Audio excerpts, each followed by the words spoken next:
Olá, é um prazer nós estarmos novamente aqui na nossa classe Esther, na Escola Bíblica Dominical da Igreja Batista Bíblica em Valparaíso. E eu convido a todos para que nós agora façamos uma oração pedindo ao Senhor que o seu Espírito fale conosco e nos ensine aquilo que Ele quer que nós aprendamos para a nossa vida. Senhor Deus, muito obrigado, Senhor, por estarmos aqui. Obrigado pelo teu cuidado, Senhor, obrigado pelo teu amor e obrigado, Senhor, pela tua palavra, Senhor. Abençoa para que agora nós possamos aprender de ti, Senhor, que nós possamos ter uma vida, Senhor, realmente sustentada pelas colunas de um caráter cristão verdadeiro, Senhor. É isso que eu te peço, em nome de Jesus. Amém. Tem sido muito bom nós estudarmos essas colunas do caráter cristão. John MacArthur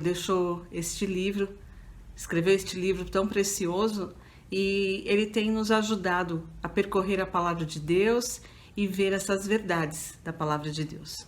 E nós já vimos algumas colunas, né? Nós já vimos a coluna da fé, nós já vimos a coluna da obediência, nós já vimos a coluna da humildade, vimos a coluna do amor, e a semana passada vimos a coluna da unidade.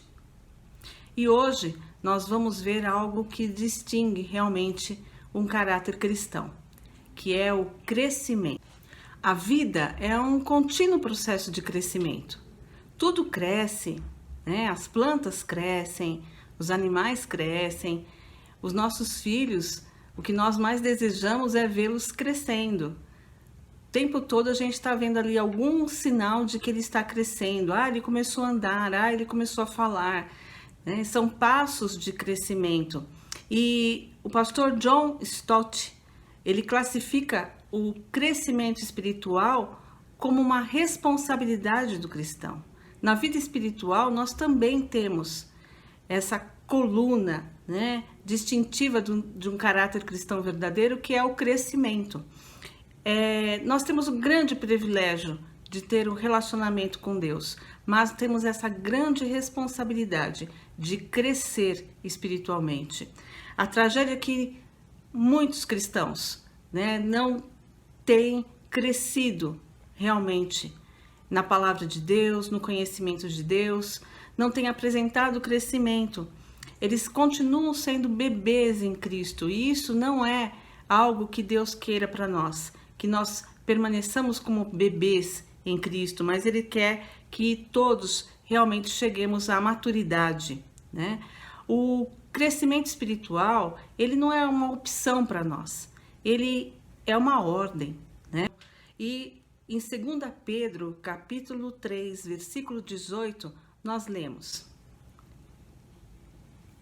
Antes, crescei na graça e no conhecimento de nosso Senhor e Salvador Jesus Cristo. Nós devemos crescer na graça, tanto no conhecimento da palavra, né, o conhecimento escrito, como na vida cotidiana espiritualmente, nas nossas vivências espirituais, né? Nós devemos crescer.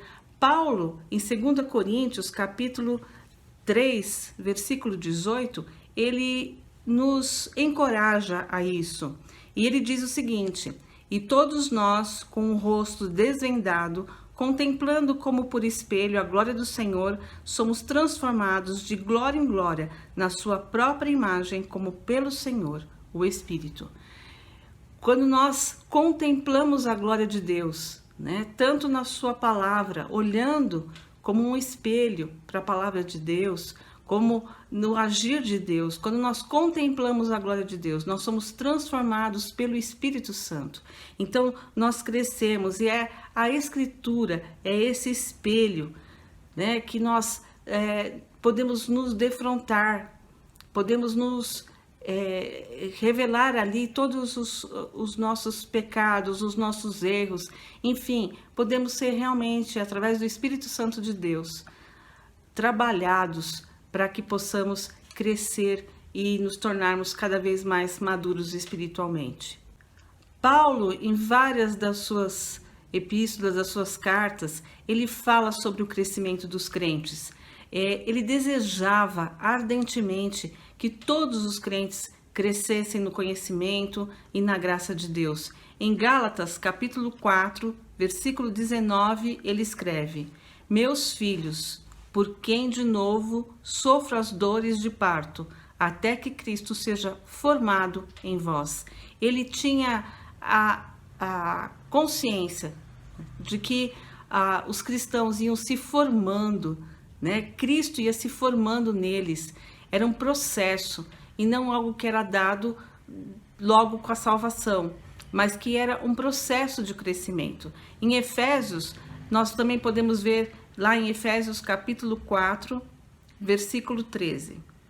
Até que todos cheguemos à unidade da fé e do pleno conhecimento do Filho de Deus, à perfeita varonilidade, à medida da estatura da plenitude de Cristo, até que todos nós cheguemos à plenitude de Cristo. Mais uma vez demonstrando esse processo, esse caminhar do crescimento cristão. Quando ele escreveu aos Filipenses, Paulo já era convertido há 30 anos, né? E olha só o que ele vai falar em Filipenses capítulo 3, versículo 13 e 14.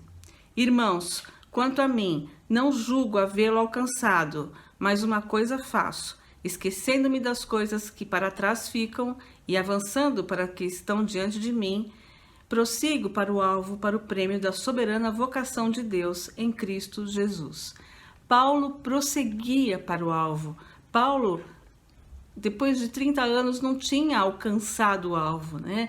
Quantas vezes nós vemos cristãos que dizem: mas eu já tenho 20 anos que eu me converti, eu já tenho 30 anos, como se isso fosse por si só uma referência de uma maturidade cristã, e não necessariamente. Porque o crescimento cristão é um processo de conhecimento, de busca, né? De relacionamento íntimo com Deus. E isso pressupõe várias coisas. Então, é uma ordem que não tem meio termo. Ou você cresce ou você recua. Ninguém fica estacionado espiritualmente. Eu cheguei aqui nesse patamar e aqui eu vou ficar. Não. No caso do espírito, se você não crescer, você vai começar a regredir. Se você não se alimentar e andar em frente, você vai retroceder. E isso tem que ser uma coisa que nós temos que ter muita clareza, né, na nossa mente, e entender que qual é o processo que nós estamos vivendo, o de crescimento ou o de retrocesso. E nós vemos na palavra de Deus que existem então níveis de maturidade espiritual. Nem todo mundo é do mesmo jeito, né? E nós vamos ver um texto muito interessante em 1 João, capítulo 2, versículo 12 a 14, que nos revela esses níveis espirituais. Diz assim: Filhinhos, eu vos escrevo, porque os vossos pecados são perdoados por amor do seu nome. Pais, eu vos escrevo, porque conheceis aquele que é desde o princípio. Jovens, eu vos escrevo, porque vencestes o maligno. Crianças, eu vos escrevi, porque conheceis o Pai. Pais, eu vos escrevi, porque conheceis aquele que é desde o princípio. Jovens, eu vos escrevi porque sois fortes, e a palavra de Deus permanece em vós, e já vencestes o maligno. Aqui nós vemos que o apóstolo João, né, ele chama inicialmente a todos de filhinhos, porque todos aqueles que são nascidos de novo, aqueles que já se arrependeram dos seus pecados e confiaram na obra do Senhor Jesus na cruz, esses podem ser considerados filhinhos, se tornaram filhos de Deus, né? Mas depois ele vai revelando nessa passagem 3 estágios bíblicos de crescimento espiritual. Então, ele vai primeiro dizer dos filhos, tá ali no versículo 13, que são diferentes dos filhinhos, né? João ele vai dividir essas categorias, e a primeira categoria que ele vai colocar é dos bebês espirituais. Os bebês têm como característica não ter discernimento do que é bom para eles. Eles ainda não foram treinados para saber o que é bom, né? Um bebezinho não tem condição de escolher o tipo de alimento que ele vai ter, o momento que ele vai dormir, ele não tem esse discernimento. E os bebês espirituais também ainda não têm o discernimento.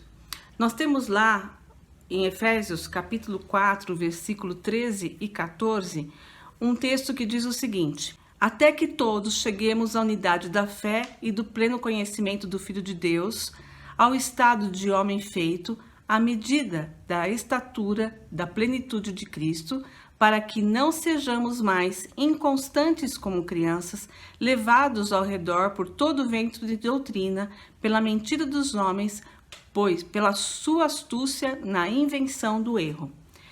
Essa é uma característica do bebê espiritual. Aqui Paulo está dizendo que eles são levados por todo o vento de doutrina.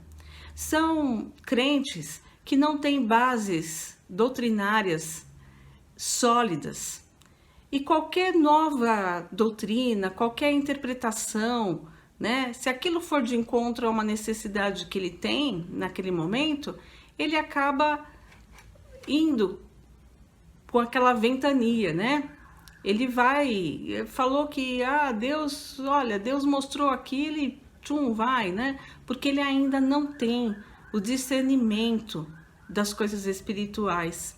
Ele é um bebê e nós devemos cuidar dos nossos bebês. As pessoas recém-convertidas, os novos nascidos, né? Eles necessitam de apoio espiritual, porque eles podem ser levados por qualquer vento de doutrina. Mas, apesar de eles poderem ser levados por falsos mestres, seduzidos por doutrinas falsas, 1 João aqui, no versículo 14, vai identificar uma capacidade positiva deles. Ele diz assim: eu vos escrevo, filhos, porque conhecestes o Pai. Uma das coisas mais gostosas que tem é quando o bebezinho fala mamãe, papai, quando a gente percebe que ele nos reconhece como pais ou mães, né? E o mesmo se dá com aqui, esse trecho, quando fala, vós conhecestes o Pai, vós sabeis quem é o Pai, vós já reconheceste que Ele é o Pai amoroso, o que supre, o que vem, né? Você ainda não tem a firmeza para ser confrontado por questões doutrinárias, mas você já conhece o Pai. E esse é o estágio aí do bebezinho. Então, é um estágio que ainda tem muito a caminhar, ainda tem muito a discernir. Eu falei sobre o recém-convertido, mas, como eu disse, infelizmente, alguns crentes se mantêm como bebês.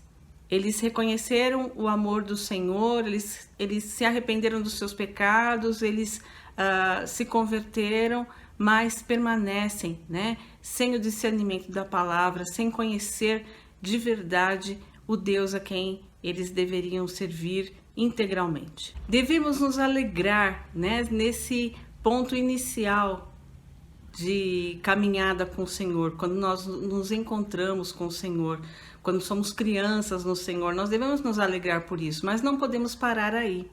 E aí nós vamos para o segundo estágio espiritual, que é a juventude espiritual.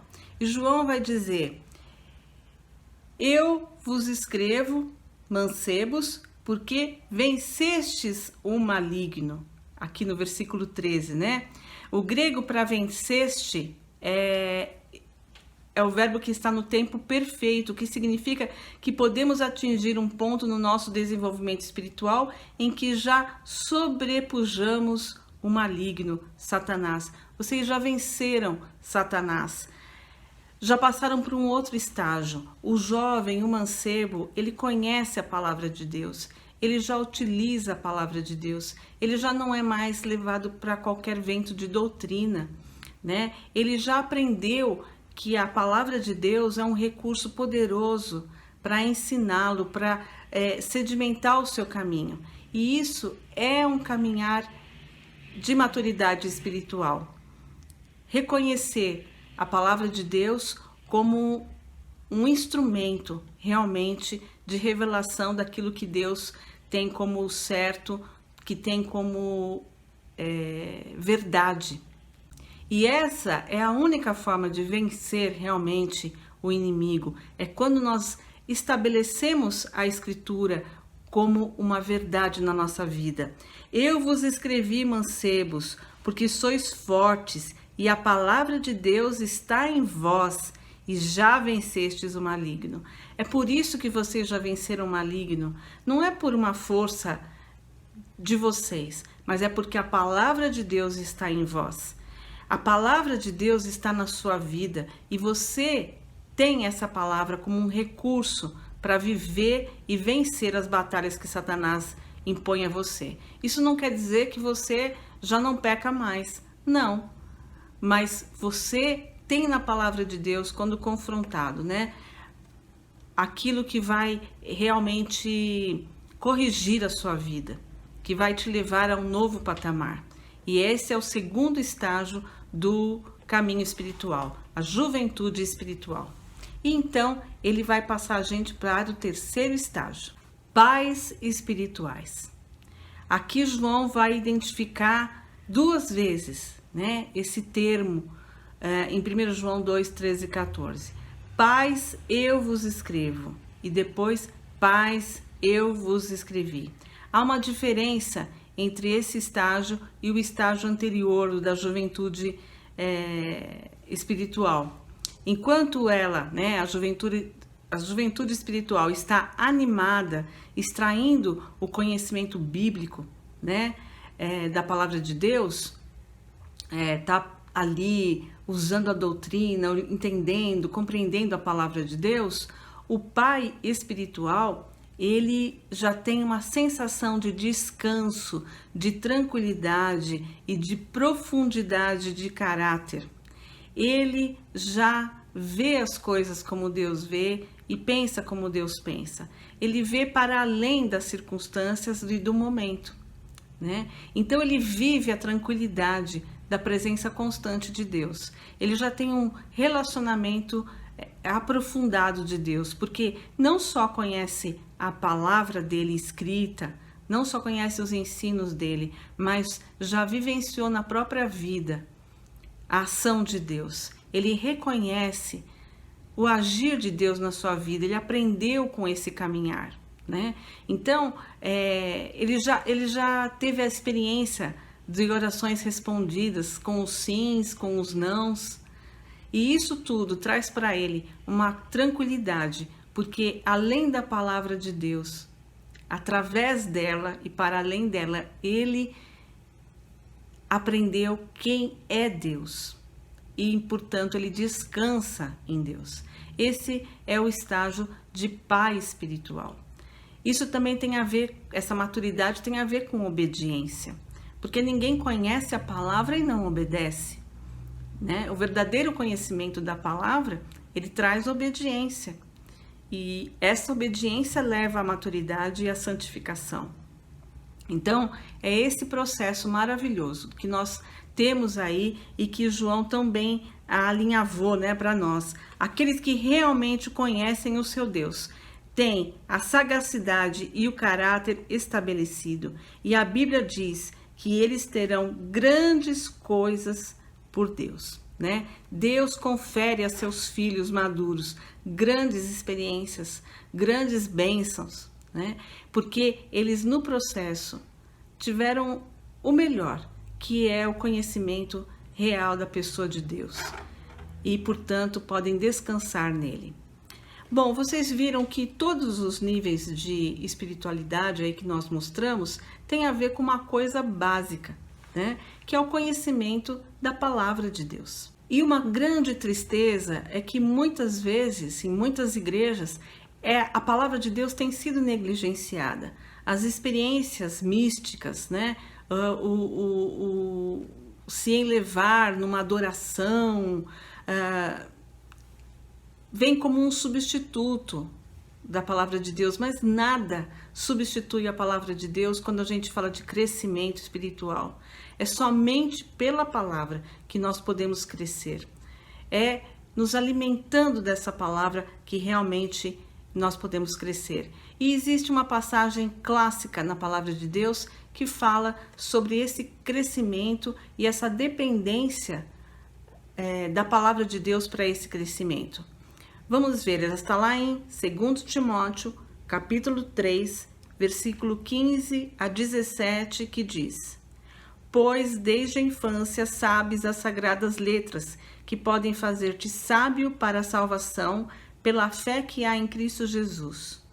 Toda a Escritura é divinamente inspirada e proveitosa para ensinar, para repreender, para corrigir, para instruir em justiça, a fim de que o homem de Deus tenha capacidade e pleno preparo para realizar toda boa obra. Vocês viram que quando Paulo escreve aqui a Timóteo, ele dá, na verdade, vários papéis para a Escritura. E o primeiro papel que ele dá é em relação à salvação. Paulo aqui, ele não precisou falar com Timóteo sobre doutrinas incorretas ou pecado, mas ele conclamou Timóteo a perseverar na verdade e na sã doutrina que ele já conhecia, desde pequeno. Então, Paulo, ele vai esclarecer o fato de que as Escrituras, por elas mesmas, a Bíblia somente, ela não traz a salvação, ela não garante a salvação. Você conhecer a Bíblia, não necessariamente você se torna salvo.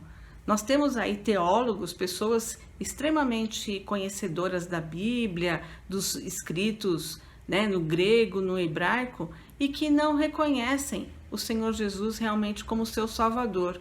Eles não foram alcançados pelo Espírito Santo de Deus, que é quem realmente revela essa verdade, Então, aqui no versículo que nós vimos em 2 Timóteo, diz assim: que podem fazer-te sábio para a salvação pela fé que há em Cristo Jesus. É palavra e fé, que levam à salvação. Não é só a palavra, mas a palavra e a fé. É o Espírito Santo que utiliza a palavra de Deus para realmente convencer o homem da sua condição pecaminosa, da sua perdição e do resgate que há através da cruz de Jesus. É uma ação do Espírito Santo na vida dessa pessoa que, confrontada ali com a palavra de Deus, vem a reconhecer-se como pecador e realmente encontrar o Senhor Jesus como seu Salvador. O apóstolo Paulo lhe pergunta aos romanos: como ouvirão se não há quem pregue? Ou seja, como eles se salvarão se ninguém pregar? Então, a palavra de Deus ela é fundamental para a salvação. E aí, Paulo vai dizer para Timóteo outros papéis que as Escrituras têm. As Escrituras têm o papel de ensinar. Paulo diz, ela é útil para o ensino. Ela é suficiente para o ensino. A Bíblia, ela é ampla, ela contém inúmeros assuntos, todos os assuntos que você pensar em querer saber, E ela é atual, ela é verdadeira, porque ela é a palavra de Deus. E ela é útil ao ensino. Sem ela, nós não teríamos como saber as verdades de Deus. A única maneira de alguém conhecer as coisas de Deus é pela instrução do Espírito Santo por meio desta palavra revelada. Ela é o que Jesus disse, que santifica todos os crentes. Santifica-os na verdade. A tua palavra é a verdade. João 17:17. É a palavra de Deus que nos santifica, porque ela nos ensina, ela transmite a doutrina que nós realmente devemos aprender. E o outro papel das Escrituras que está aí, Paulo falando para Timóteo, Tá em 2 Timóteo 3,16, que ele fala de repreender. A palavra repreende, ela nos confronta, né? Ela expõe os nossos pecados, ela mostra realmente os nossos erros, ela nos repreende como um espelho com muita luz, né? Revela ali cada imperfeição nossa. Ela tem esse poder. E os crentes maduros que pregam e ensinam a palavra de Deus, eles vão usar essa palavra para reprovar o que está errado, para mostrar o pecado realmente revelado. E ela nos repreende, ela nos mostra todas essas coisas. A palavra de Deus em João capítulo 15, versículo 2, diz: todo ramo que estando em mim não der fruto, ele o corta, e todo que dá fruto limpa, para que produza mais fruto ainda. A palavra de Deus vem limpar, né? Para que a gente possa produzir mais ainda. Então, ela tem esse caráter de nos repreender.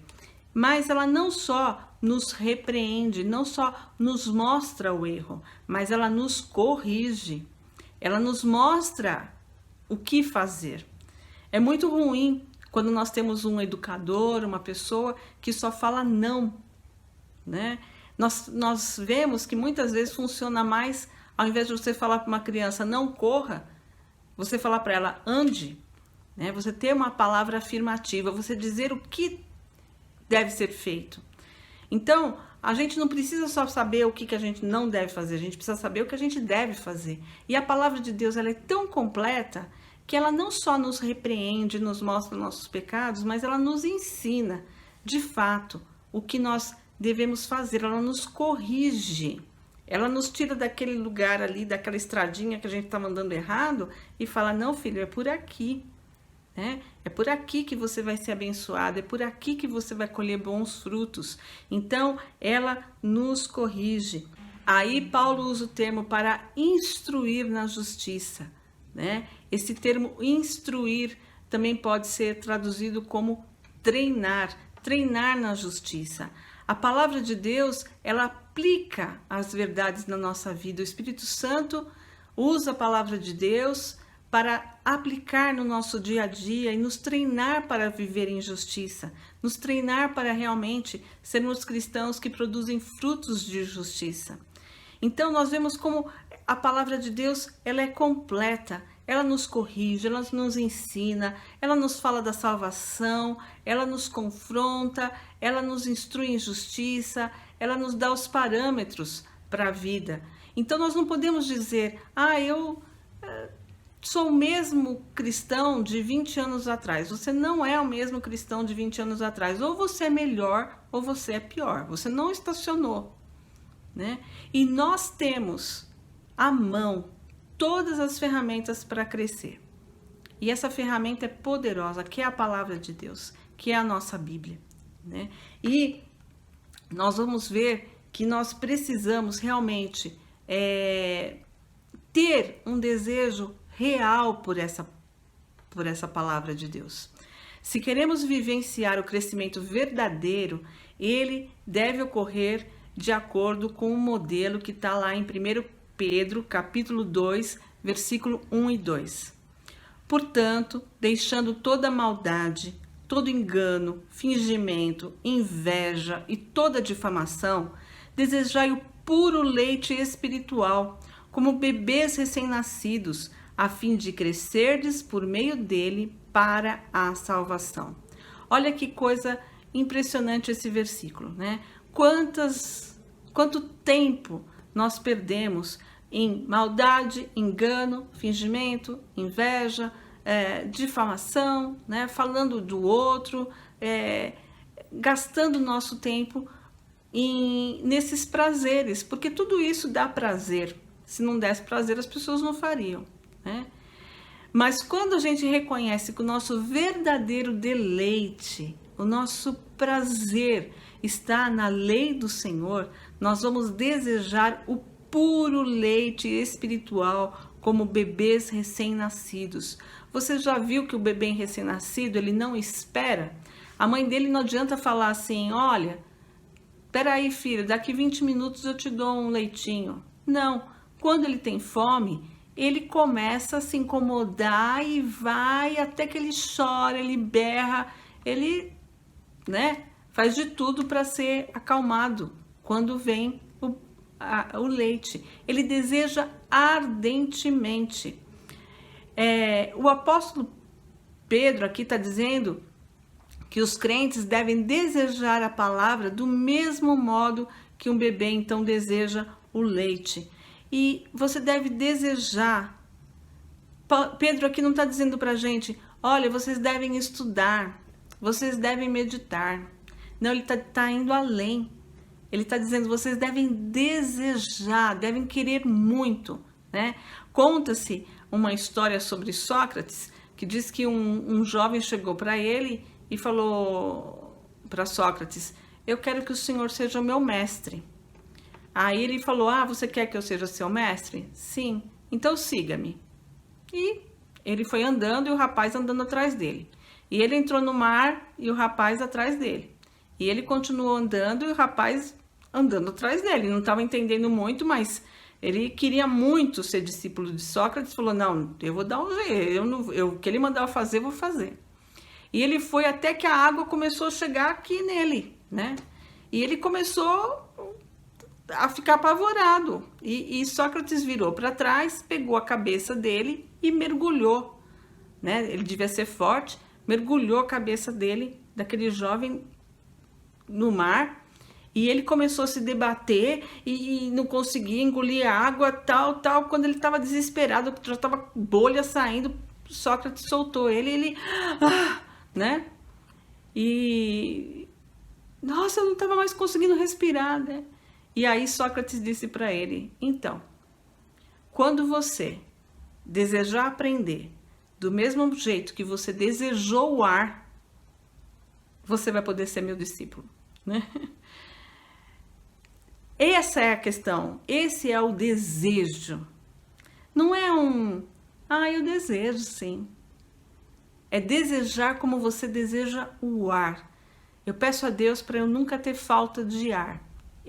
A falta de ar sempre foi uma preocupação do meu pai, por exemplo. Meu pai tinha muito medo de ter falta de ar, porque ele achava que era uma coisa terrível você buscar o ar e não ter, né? E esse é o desejo que nós devemos ter da palavra de Deus. Eu quero, né? Eu sofro porque talvez nesse momento eu não tenha o tempo todo que eu gostaria de ter. Mas eu desejo aprender dessa palavra. Eu desejo ouvir, eu desejo ler, eu desejo compreender essa palavra. Eu desejo ser repreendido por ela, eu desejo ser corrigido por ela. Eu desejo ser ensinado por ela. Eu desejo ser instruído em justiça por ela. Eu desejo ter a plena certeza da minha salvação baseado nessa palavra. E mais em nada, né? E aí esse desejo vai te mover a aprender efetivamente mais da palavra de Deus. Considere a paixão pela verdade que o escritor de Provérbios descreve. Ele diz o seguinte: meu filho, se aceitares minhas palavras e guardares contigo meus mandamentos, para que faças teu ouvido atento à sabedoria e inclines o coração ao entendimento. Sim, se clamares por discernimento e levantares tua voz por entendimento, se o buscares como quem busca prata e o procurares como quem procura tesouros escondidos, então entenderás o temor do Senhor e acharás o conhecimento de Deus. Pois o Senhor dá a sabedoria, o conhecimento e o entendimento procedem da sua boca. Que desejo pleno, né? Desejar tão ardentemente quanto se deseja o ouro, quanto se deseja a prata. Se você buscar isso tão, né, como um tesouro escondido, você vai ter a sabedoria que vem do Senhor.